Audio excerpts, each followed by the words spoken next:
দর্শক, নিউজ 24 শেষ করব খবরের মানুষের খবর দিয়ে। প্রতিদিন সংবাদ কর্মীদের জানাতে হয় নানা খবর, তাই বলে প্রিয়জনের মৃত্যুর খবর, তাও আবার স্বামীর।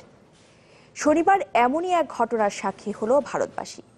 ছত্তিশগড়ের IBC 24 চ্যানেলের সংবাদ উপস্থাপিকা দর্শকদের জানালেন সড়ক দুর্ঘটনায় নিজের স্বামীর মৃত্যুর খবর।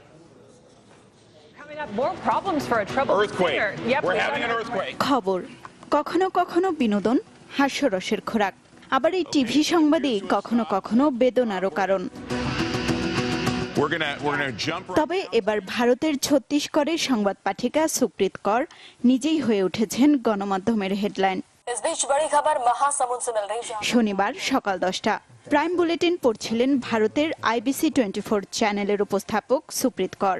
ঘটনাচক্রে একটি সড়ক দুর্ঘটনার ব্রেকিং নিউজ পড়তে হয় তাকে। টিভি সেটে বসেই তিনি বুঝতে পারেন পাজেরো দুর্ঘটনায় নিহত 3 জনের মধ্যে রয়েছেন তার স্বামী হার্ষাদও।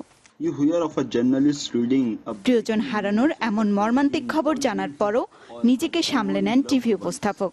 পুরো বুলেটিন শেষ করেই স্টুডিও থেকে বের হন সুপ্রীত কর। মাত্র 1 বছর আগে হার্ষাদের সাথে বিয়ে হয় সুপ্রীত করের।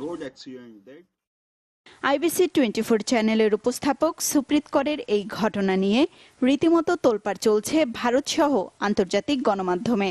তাকে সাহসী আখ্যা দিয়ে সামাজিক যোগাযোগ মাধ্যমে সমবেদনা জানিয়েছেন অনেকেই। মুন্নিমুন, চ্যানেল 24।